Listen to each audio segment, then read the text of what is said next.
So guys, अगर आप AIIMS physiotherapy exam के लिए प्रिपरेशन कर रहे हैं तो ये सही मौका है, जल्दी से मेरे चैनल को अभी सब्सक्राइब कर दो, क्योंकि अब से मैं एक डेडिकेटेड सीरीज़ बनाने वाली हूँ फॉर योर एम्स एग्जामिनेशन। सो आज का ये वीडियो होने वाला है इस सीरीज़ का फर्स्ट पार्ट। सो आज हम जानेंगे कि कौन कौन से इंपॉर्टेंट सब्जेक्ट्स हैं जो आपको पढ़ने हैं फॉर एम्स एग्जामिनेशन। इसके सेकेंड वीडियो में हम देखेंगे इन इंपॉर्टेंट सब्जेक्ट में से भी कौन से इंपॉर्टेंट टॉपिक्स हैं जो तुम्हें पढ़ के जाने हैं for your AIIMS physiotherapy examination. इस सीरीज़ के थर्ड पार्ट में मैं तुम्हें बताऊंगी important books which as a physiotherapist if you are preparing for AIIMS examination तो तुम्हें जरूर पढ़ के जानी है। फोर्थ पार्ट में we will cover about the subject wise strategy कि तुम्हें हर सब्जेक्ट को किस तरीके से पढ़ना है, कैसे पढ़ना है और क्या गलतियां नहीं करनी है। एंड उसके बाद हम इसके एमसीक्यूज वाली सीरीज स्टार्ट कर देंगे। चलो अब इस सीरीज के फर्स्ट पार्ट से स्टार्ट करते हैं कि कौन कौन से ऐसे इंपॉर्टेंट सब्जेक्ट्स हैं जो तुम बिल्कुल भी स्किप नहीं कर सकते हो for your AIIMS physiotherapy exam. So देखो, एम्स का जो एग्जाम है ना, ये एक हाईली कॉम्पिटेटिव एग्जाम है। बहुत सारे स्टूडेंट इस एग्जाम के लिए प्रिपरेशन करते हैं एंड अपीयर भी होते हैं, बट सिर्फ कुछ ही बच्चों का यहाँ पे सिलेक्शन हो पाता है। तो हम उन कुछ ही बच्चों में आना चाहते हैं, उन कुछ ही बच्चों में आना हमारा टारगेट होना चाहिए। अब ये हमें पता है कि जो हमारे बैचलर्स के हमने जितने भी सब्जेक्ट्स पढ़े होते हैं वो सारा इस एग्जाम का सिलेबस होता है। ठीक है, अगर आप इनकी ऑफिशियल वेबसाइट पर जाओगे तो वहाँ पर इन्होंने अपना साफ साफ लिख रखा है कि 25 क्वेश्चन आपके जनरल रहते हैं एंड 75 क्वेश्चन आपके सब्जेक्ट स्पेसिफिक होते हैं।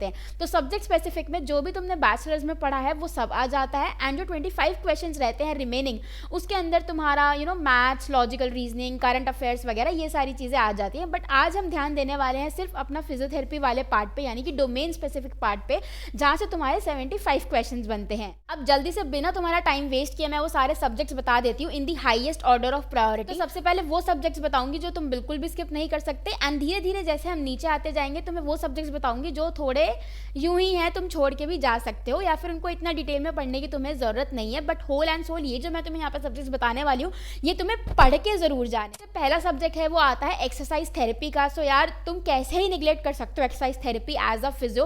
तो एक्सरसाइज थेरेपी एक बहुत ही इंपॉर्टेंट सब्जेक्ट, तुम इसको तो बिल्कुल भी निगलेक्ट नहीं कर सकते, ना ही इसमें से कुछ भी छोड़ के जा सकते हो, right. So first is exercise therapy.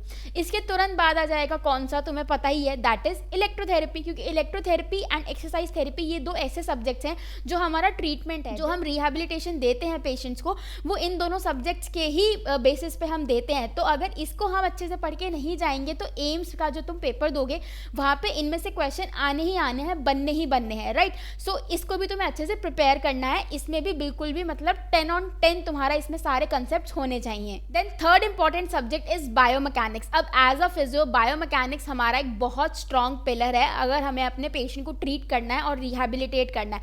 And अगर तुम्हारा बायोमैकेनिक्स में हाथ कमज़ोर है, तुम्हें बायोमैकेनिक्स नहीं समझ आती है, तो प्लीज़ अपनी बायोमैकेनिक्स के जो कंसेप्ट्स हैं उनको ब्रशन अप करो, उनको अच्छे से समझो, अपने कंसेप्ट को क्लियर रखो। क्योंकि अगर बायोमैकेनिक्स तुमने ढंग से नहीं पढ़ा तो तुम आगे एक्सरसाइज थेरेपी नहीं समझ पाओगे। तो तुम्हारा बेस ही नहीं बना तो तुम रिहैब कैसे दोगे, ट्रीटमेंट कैसे दोगे पेशेंट को, राइट। सो इसलिए बायोमैकेनिक्स भी तुम्हें अच्छे से पढ़ के जाना है। इसके बाद जो सब्जेक्ट्स आते हैं these are anatomy and physiology. अब एनाटमी एंड फिजियोलॉजी सुन के बहुत सारे बच्चे डर जाते हैं कि एनाटमी एंड फिजियोलॉजी का तो सिलेबस ही इतना ज़्यादा है कि अगर हम ये सिर्फ 2 ही सब्जेक्ट करने बैठ जाएंगे तो हम तो और कुछ पढ़ ही नहीं पाएंगे, क्योंकि सिलेबस ही इतना है एनाटमी एंड फिजियोलॉजी का। So I completely agree with you on that point कि एनाटमी एंड फिजियोलॉजी का सिलेबस बहुत ज़्यादा होता है। बट हमें क्या करना है, हमें सिर्फ अपने मतलब की बात पढ़नी है। जैसे कि एनाटमी में मैं तुम्हें नेक्स्ट सीरीज़ में बताऊंगी, नेक्स्ट पार्ट में बताऊंगी कि एनाटमी में तुम्हें क्या पढ़ना है एंड फिजियोलॉजी में भी तुम्हें क्या पढ़ के जाना है specifically for your AIIMS exam preparation. अभी के लिए ये समझो कि एनाटमी एंड फिजियोलॉजी भी तुम्हें अच्छे से पढ़ के जानी है। नेक्स्ट उसके बाद आता है clinical ortho and PT ortho. So ortho मतलब ऑर्थोपेडिक्स वाला सब्जेक्ट हो गया। इसमें तुम्हें क्लिनिकल वाला पार्ट भी पढ़ना है ऑर्थोपेडिक्स का एंड फिजियोथेरेपी वाला पार्ट भी पढ़ना है।